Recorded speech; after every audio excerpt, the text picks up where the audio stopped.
Good morning, class 12th. I'm Dr. Manju Ambia. Today we will discuss biotechnology. In the present era, manipulation of gene and genetic material by man is a fast emerging branch of science, and biotechnology is one among them. It deals with the technique of using live organism or enzymes from live organism to produce products like antibiotics and vaccine, etc. First, we will discuss principles of biotechnology. It is based on two core technologies. First is genetic engineering, and the other one is bioprocess engineering. In genetic engineering, we deal with the techniques to alter genetic material, यानी कि DNA में कुछ changes लेके आना and then उसको introduce करना host organism में, ठीक, ताकि उसमें फिनोटिपिक चेंजेस आए. एंड बायोप्रोसेस इंजीनियरिंग जो है that is also known as chemical engineering and it involves maintenance of sterile conditions to grow desired micro organism. ठीक, जो आप माइक्रो ऑर्गेनिज्म, ऐसा माइक्रो ऑर्गेनिज्म जिसमें आप जेनेटिक इंजीनियरिंग कर चुके हैं एंड आप चाहते हैं आपका प्रोडक्ट जो है वो बिल्कुल प्योर हो, यानी आपके एंटीबायोटिक्स या आपके वैक्सीन जो हैं बिल्कुल प्योर हो, तो आप चाहेंगे कि वहाँ का एनवायरनमेंट जो है वो बिल्कुल क्लीन हो, वहाँ पे कोई भी कंटेमिनेशन ना हो. ठीक, ये वाली जो चीज़ है that is maintenance of sterile condition, it is taken care in bioprocess engineering. First, we will discuss genetic engineering. It includes creation of recombinant DNA, gene cloning, and gene transfer.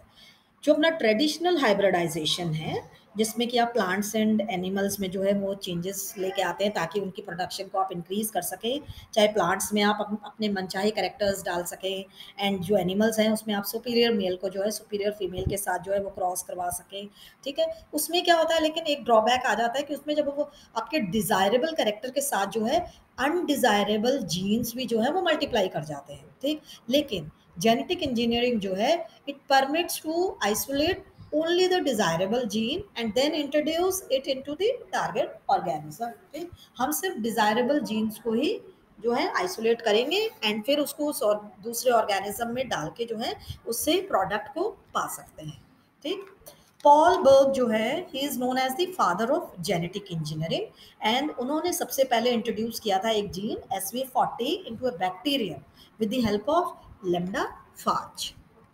And Stanley Cohen and Herbert Boyer जो थे उन्होंने 1972 में construct किया था first artificial recombinant DNA. ठीक है, Paul बर्ग ने जो किया वो नेचुरल था, जो Stanley Cohen and Herbert Boyer ने किया था it was the first artificial recombinant DNA. उन्होंने ऐसे जीन को लिंक किया साल्मोनेला टाइफियोमेरियम में जो कि एनकोड करता था एंटीबायोटिक रेजिस्टेंस, एंड ये जीन जो है वो उन्होंने आइसोलेट किया था इकोलाई से एंड फिर उन्होंने उसको साल्मोनेला टाइफियोमेरियम के प्लाज्मिड में जो है वो लिंक किया ताकि उसमें भी ये जन जो है एंटीबायोटिक रेजिस्टेंस आ सकती है जिससे. ठीक है, तो रिकॉम्बिनेंट डीएनए आप कैसे पाएंगे, it can be done by adding desired DNA और desired gene with the vector DNA that is the plasmid. ठीक है, और भी हम आगे जब वेक्टर पढ़ेंगे तो उसमें हम प्लाज्मिड के अलावा भी बहुत सारे पढ़ने वाले हैं, लेकिन यहाँ पे हम आपको सिर्फ प्लाज्मिड के बारे में बता रहे हैं. ठीक, अब जो है डिजायर्ड डीएनए को भी हमको पूरे डीएनए में से अलग करना है एंड जो आपका वेक्टर डीएनए है उसमें आपके डिजायर्ड डीएनए को अटैच करने के लिए भी जगह बनानी है. तो इसके लिए क्या है, मॉलिकुलर सीजर्स यूज करते हैं जो कि कहलाते हैं एंडोन्यूक्लियस एंजाइम. तो जो डिजायर्ड डीएनए है उसको भी कट करेगा सेम एंडोन्यूक्लियस एंजाइम जो कि वेक्टर डीएनए को कट करने वाला है. ठीक, फिर हम जो ये डीएनए है डिजायर्ड डीएनए इसको वेक्टर डीएनए में जो है अटैच करेंगे bye the help of enzyme ligase. ठीक, फिर उसको हम जो है ट्रांसफर कर देंगे बैक्टीरियम ई कोलाई में ताकि वो रेप्लिकेट कर सके and replication by the help of DNA polymerase. ठीक है, कुछ जनरल प्रोसेस है जेनेटिक इंजीनियरिंग के, इसको हम देख लेते हैं. First is the identification and isolation of desired gene, then selection of cloning vectors, next is insertion of desired gene in cloning vector, fourth one is multiplication of recombinant DNA in host cell, and the fifth is identification of clone gene and its transfer into other organism, and the sixth one is expression of desired gene. अब ये सारे के सारे जो process हैं ये हम one by one discuss करेंगे इस वीडियो में. जो है हम फर्स्ट प्रोसेस जो है वो डिस्कस कर रहे हैं that is the identification and isolation of desired gene. And ये जो पूरा हमारा रिकॉम्बिनेंट डीएनए टेक्नोलॉजी है इसमें जो है हमारे 4 टूल्स यूज़ होते हैं, that is restriction endonuclease enzyme, vector, host cell and gene bank. Let's first discuss identification and isolation of desired gene. ठीक है, अब हमको डिजायर्ड जीन जो है पहले हमको पता होना चाहिए ना कि हमको कौन सा जीन जो है वो ट्रांसफर करना है। ठीक, तो पहले हम उसे आइडेंटिफाई करेंगे फिर आइसोलेट करेंगे, तो वही प्रोसीजर हम इसमें देख रहे हैं। तो सबसे पहले जो है इस प्रोसीजर को जब शुरू किया था तो वो किया था Stewart Linn and Werner Arber ने 1963 में। उन्होंने 2 एंजाइम जो है आइसोलेट किए थे जो कि रिस्ट्रिक्ट कर देते बैक्टीरिया फाज की ग्रोथ को इन इकोलाई। ठीक है, इशरिकिया कोलाई, जिसको हम इकोलाई जो है वो नाम से बहुत अच्छे से जानते हैं। एंड वो जो 2 एंजाइम्स थे, वो उनमें से एक जो है वो ऐड करता था मिथाइल ग्रुप डीएनए में, एंड दूसरा जो था एंजाइम वो कट करता था डीएनए को। ठीक है, एंड ये जो कट करने वाला एंजाइम था, it was known as restriction endonuclease. ठीक है, इनको हम मॉलिक्यूलर सिजर्स भी कहते हैं। जो रिस्ट्रिक्शन एंजाइम्स हैं, इनका एक लार्जर क्लास ऑफ एंजाइम है जो कहलाता है न्यूक्लियस। इसके 2 काइंड हैं, एक होता है एक्सोन्यूक्लियस और एक है एंडोन्यूक्लियस। जो एक्सोन्यूक्लियस है, it removes nucleotides from the end of the DNA. ठीक है, डीएनए के एंड में से जो है ये आपकी कटिंग करेगा, लेकिन एंडोन्यूक्लियस जो है ये स्पेसिफिक पॉइंट्स पे से ही आपको जो है कट करके देगा। ठीक है, हर एक जो आपका रिस्ट्रिक्शन एंडोन्यूक्लियस होता है उसका स्पेसिफिक पोजीशन होती है, उसका एक रिकॉग्निशन सीक्वेंस होता है जिसपे कि वो कट करता है। तो एंडोन्यूक्लियस जो है वो कट करेगा स्पेसिफिक पोजीशन पे ही। फर्स्ट रिस्ट्रिक्शन एंडोन्यूक्लियस जो था वो था Hind two, that was isolated by Hamilton O Smith, KW Hilcox and Kelly in 1968 by Haemophilus influenzae। ठीक, ये जो hind two है, it always cut DNA molecule at specific point by recognizing a specific sequence of 6 base pair। ठीक है, 6 base pair के sequence को ये पूरे डीएनए में जो है सर्च करेगा, उसको रिकॉग्नाइज करेगा एंड देन कट करेगा। ठीक, हाइंड टू जो है इन 6 बेस पेयर्स को जो है वो रिकॉग्नाइज करके कट करता है। ये जो बेस पेयर्स हैं जिसको वो सर्च करता है पूरे डीएनए में एंड देन कट करता है, that is known as recognition sequence. And अभी तक जो है 900 रिस्ट्रिक्शन एंजाइम्स जो हैं वो नोन है, and they are been isolated from 230 strains of bacteria, and they are naturally found in E. coli, Bacillus, Streptococcus and Thermophilus aquaticus। अब 3 main classes हैं रिस्ट्रिक्शन एंडोन्यूक्लियस की। टाइप 1 रिस्ट्रिक्शन एंडोन्यूक्लियस जो है ये 15 बेस पेयर जो है sequence को जो है ये रिकॉग्नाइज करता है एंड देन ये क्लीव करेगा, लेकिन 1000 base pair away from the 5 prime and से। ठीक है, ये जो टाइप 1 रिकॉग्निशन एंडोन्यूक्लियस है ये हम रिकॉम्बिनेंट डीएनए टेक्नोलॉजी में यूज़ नहीं करते हैं, जबकि टाइप 2 रिस्ट्रिक्शन एंडोन्यूक्लियस जो है जो मेनली हम लोग यूज़ करते हैं रिकॉम्बिनेंट डीएनए टेक्नोलॉजी में, ताकि हम जीन क्लोनिंग कर सकें, रिस्ट्रिक्शन मैपिंग कर सकें। इसमें जो है ज़्यादातर जो आपका रिकॉग्निशन सीक्वेंस है that is 4 to 8 base pair, and ये जो क्लीवेज करेगा दैट इज़ अनमिथाइलेटेड साइट्स पे करेगा। ठीक, एंड जो आपका थर्ड है टाइप 3 रिकॉग्निशन रिस्ट्रिक्शन एंडोन्यूक्लियस, ये भी जो है यूज़ नहीं होता है रिकॉम्बिनेंट डीएनए टेक्नोलॉजी में, एंड ये इंटरमीडिएट है between the type 1 and type 2 restriction endonuclease. अब जो इनकी नेमिंग कैसे होती है, ठीक है, it is seen in nomenclature of restriction endonuclease. अब जो नेमिंग है उसमें जो आपका जिस प्रोकैरियोट से हमने इसको आइसोलेट किया एंडोन्यूक्लियस को, उसका जो फर्स्ट वर्ड है उसके जीनस का फर्स्ट वर्ड जो है उसको हम कैपिटल में लिखते हैं। जैसे ई, इको R1 जो है उसमें इको का ई जो है वो कैपिटल लिया जाता है। ठीक, that is from the genus Escherichia. ठीक, उसके आगे के जो वर्ड्स होते हैं that is from the species, वो स्मॉल लेटर्स में लिखे जाते हैं। जैसे कोलाई का सीओ जो है वो हमने जो है स्पीशीज से लिया। जो फोर्थ लेटर होता है जैसे कि आर है इको R1 में, वो जो है वो स्ट्रेन है उसका। ठीक है, उस स्ट्रेन से हमने उस रिस्ट्रिक्शन एंडोन्यूक्लियस को जो है वो आइसोलेट किया और उसको भी हम कैपिटल में लिखते हैं। उसके बाद जो है जो रोमन वर्ड आता है, जैसे 1 जो हमने लिखा जो रोमन में, that indicate the order in which the enzyme was isolated. अगर वो पहले आइसोलेट हुआ तो हम 1 देंगे, अगर वो उसके बाद आइसोलेट हुआ तो 2, उसके बाद 3। ठीक है, अगर सेम स्ट्रेन से हम अलग अलग जब आइसोलेट करते जाते हैं रिस्ट्रिक्शन एंडोन्यूक्लियस, तो हम उसको लास्ट में जो है रोमन नंबर देते जाते हैं, चाहे 1 हो, 2 हो, 3 हो। ठीक, उस तरह से। नेक्स्ट आ जाता है फंक्शनिंग ऑफ एंडोन्यूक्लियस। इसमें जो है ईच रिस्ट्रिक्शन एंडोन्यूक्लियस जो होता है वो इंस्पेक्ट करता है DNA molecule for the recognition sequence, ठीक। एंड ये जो रिकॉग्निशन सीक्वेंस होते हैं ये ज़्यादातर जो होते हैं पैलिंड्रोम होते हैं, यानी कि आप आगे से पढ़ेंगे या पीछे से पढ़ेंगे तो ये बिल्कुल सेम दिखाई देते हैं। जैसे कि यहाँ पे 5 प्राइम एंड 3 प्राइम में जो है GAATTC एंड 3 प्राइम से 5 प्राइम में जो है जो CTTAAG, it is a palindromic nucleotide sequence. अब इसको ये जो है कट करेगा। डबल स्टैंडर्ड जो आपका हेलिक्स है उसमें ये जब कट करता है तो ये इसको सेंटर से कट करेगा, ठीक है। हाइड्रोजन बॉन्ड्स को ब्रेक करेगा, जैसे C एंड G के बीच में जो हाइड्रोजन बॉन्ड है, A एंड T के बीच में जो हाइड्रोजन बॉन्ड है उसको ब्रेक करेगा एंड उनके सिंगल स्ट्रैंड बना देगा, ठीक है। एंड स्टिकी एंड्स प्रोड्यूस करते हैं। जो सिंगल स्ट्रैंडेड ओवरहैंगिंग स्ट्रेचेस होंगे उसको हम कहते हैं स्टिकी एंड्स, ठीक है। इसने जैसे यहाँ से G एंड C के बीच में जो कट करता है दैट इज इको R1, ये इसका पूरा रिकॉग्निशन सीक्वेंस है। ये ज़्यादातर इसी पॉइंट पे इसको कट करता है, ठीक है। एंड G से कट किया, यहाँ पे भी इसने इसको G से कट किया। एंड आपके जो बाकी के सिंगल स्टैंडर्ड जो ओवर हैंगिंग होगा, जैसे यहाँ पे AATTC, this is the overhanging stretch, these are known as the sticky and.